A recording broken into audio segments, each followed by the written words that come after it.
Olá pessoal, é um prazer enorme estar aqui novamente. Eu estou aqui para passar o caso de um paciente que esteve hoje pela manhã aqui no consultório e eu vou fazer isso com muita recorrência. Por quê? Porque são casos frescos e que tiveram um resultado significativo já num primeiro momento. Como esse paciente chega até aqui em primeiro contato, ele pode estar chegando até você também. E se de alguma maneira esse tipo de raciocínio me ajuda a melhorar os meus pacientes, ele também pode fazer bem para você. Vamos lá, qual que era a queixa dele? Duas queixas. A queixa principal se relacionava com a região torácica. Portanto, ele tinha uma dor bem na zona interescapular. Quando? Quando ele ficava mais tempo na posição sentada, dirigindo, trabalhando no computador. Enfim, essa dor já incomoda ele há aproximadamente 4 a 5 anos. Tá? Uma dor diretamente relacionada com a postura.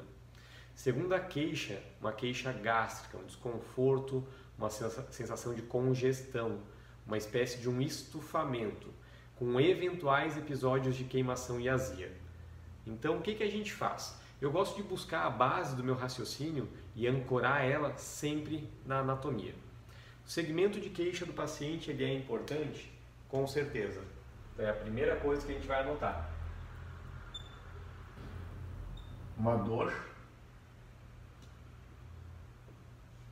interescapular.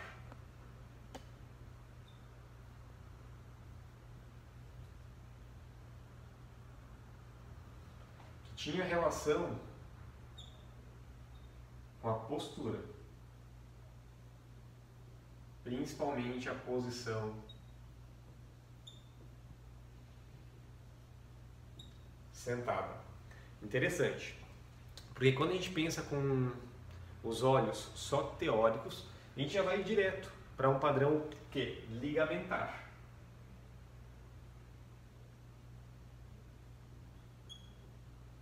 A famosa dor em queimação em posições mantidas por mais tempo.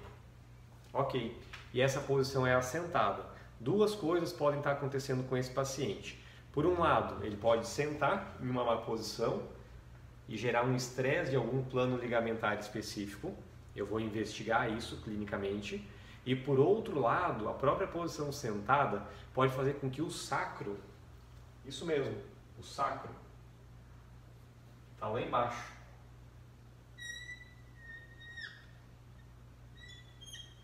Ele cria um maior estresse da região. Aqui eu inverti a posição do sacro.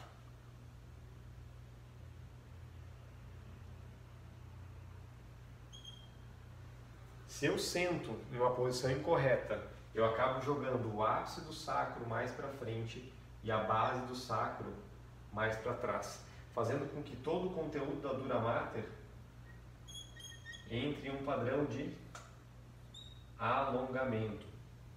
E a região torácica média, principalmente por volta de T8, T9, é onde o canal medular já é naturalmente mais estreito. É interessante buscar, se o paciente tiver algum exame complementar, tá, para verificar se esse estresse vai ser só local ou se realmente tem algum componente extra, algum disco, alguma artrose facetária. O paciente jovem, 25 anos de idade, então a alteração dele tinha dois componentes.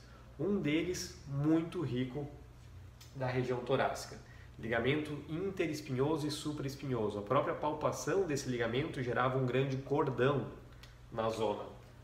Então, mais uma vez, uma vértebra torácica,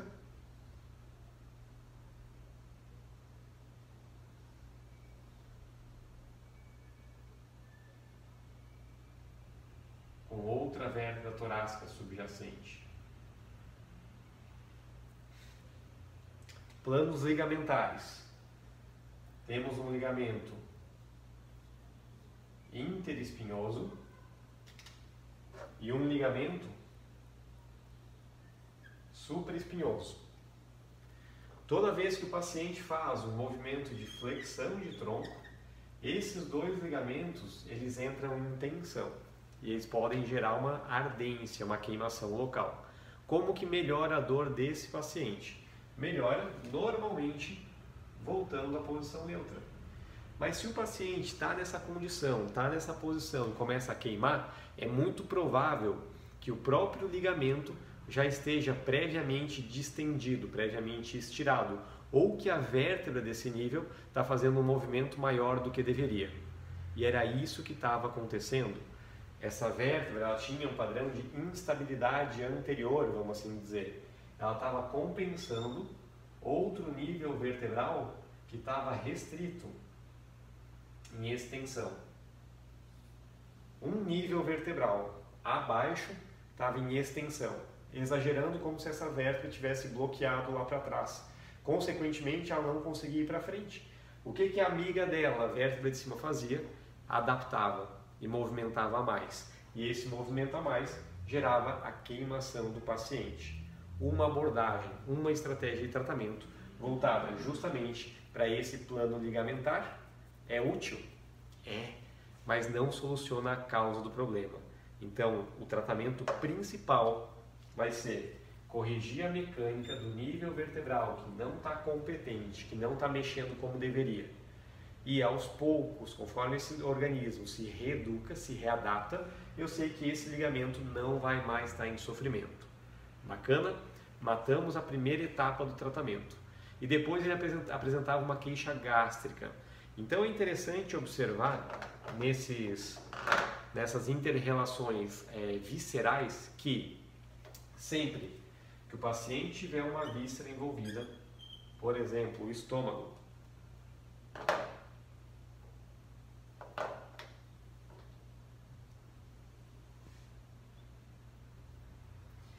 primeira coisa, eu vou buscar a presença de alguma alteração direta no estômago, alguma patologia de base, se ele já fez algum exame complementar. É interessante eu me ancorar e saber se não tem nenhum dano de estrutura. Porque eu sei que se a estrutura estiver lesada, estiver corrompida, o prognóstico, a possibilidade de melhora daquele paciente é diferente. Em consequência, sabendo que isso está tudo normal, que ele já fez endoscopia até na suspeita de ter ou algum refluxo, ou alguma hérnia de hiato, ou mesmo alguma úlcera, pelo tempo que isso acompanha ele, tá? Tudo limpo, tudo normal. O que eu vejo a seguir? Qual que é a relação do estômago? Com quem ele se relaciona mecanicamente? Eu sei que ele é envolvido por um tecido. Então, temos lá o esôfago, a curvatura maior do estômago e a curvatura menor do estômago, seguido do duodeno. Eu vou buscar a relação desse estômago com o esôfago e com o duodeno.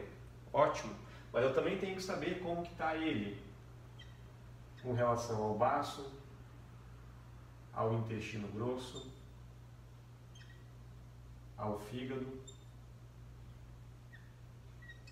ao pâncreas, tá? Os principais órgãos e vísceras relacionados a ele. E, claro, nunca esquecer da relação com o músculo diafragma.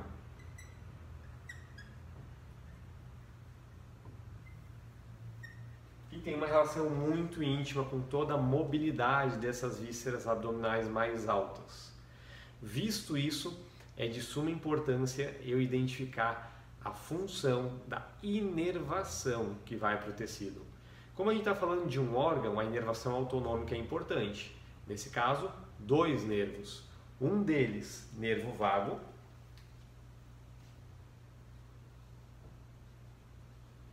que é o 10º par craniano, que sai lá da base do crânio, percorre uma região da cervical, mediastino chegando no estômago, isso tanto do lado esquerdo quanto do lado direito, e por outro lado, o nervo esplânico torácico maior. O nervo vago carrega fibras autonômicas parasimpáticas e o nervo esplânico, fibras simpáticas. De onde que sai o nervo esplânico torácico maior? O próprio nome dele diz, da região torácica. De quais níveis? Normalmente, dos níveis vertebrais de T5 a T10, que é justamente a zona que esse paciente apresentava um sintoma aparentemente mecânico, uma dor ligamentar, em consequência de um outro problema mecânico, uma alteração da mobilidade vertebral que gerou uma compensação. Dependendo do tempo que isso está instalado naquele organismo, o paciente pode começar a ter uma facilitação medular, quer dizer que as fibras daquela região começam a ser sobrecarregadas, receber muito input sensorial, muita aferência nervosa. E pode fazer com que os interneurônios, os neurônios de conexão, também entrem em estresse. E, consequentemente, se o núcleo do corpo simpático, né, da cadeia laterovertebral, que se encontra bem na zona do H medular, essa região lateral, se o neurônio sensitivo chega aqui, sendo bombardeado por um ligamento que está em estresse, que está com dor, o que vai acontecer? Ele vai descarregar mais. Consequentemente, um interneurônio vai ser estimulado para que o neurônio motor crie uma resposta, tire esse estresse ligamentar. Só que eu não tenho um controle, eu não sei para onde vai essa informação nervosa. E o que pode acontecer? Algumas vezes a estimulação ela pode chegar até essa coluna laterovertebral. E aqui a fibra que emerge tem uma característica simpática. E essa fibra simpática ela pode ir para alguma das vísceras, nesse caso da região abdominal, que é quem é inervado pelo nervo esplênico torácico maior. Coincidências ou não, essa zona é inervada pelo tronco celíaco. E uma das artérias que vai chegar lá, a artéria gástrica, direita e esquerda, a artéria que chega até a região da curvatura menor do estômago, e a artéria gastromental, direita e esquerda, que chegam até a curvatura maior do estômago. Se esse estômago tem uma alteração vascular, que é provida por um aporte simpático desse nervo esplênico torácico, consequentemente a função do estômago diminui. O pH dele altera e favorece sim a presença de sintomas gástricos relacionados a uma alteração torácica.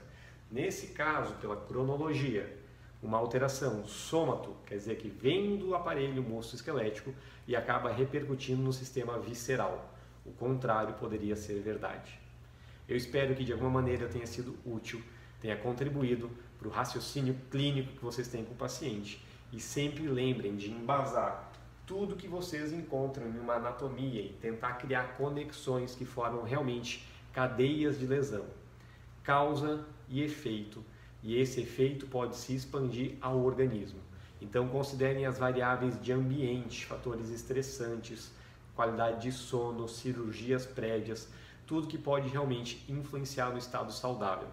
Se fez sentido para você, deixa aqui o seu comentário, curte, comenta e compartilha com outras pessoas que podem também estar sedentas por assuntos desse modelo.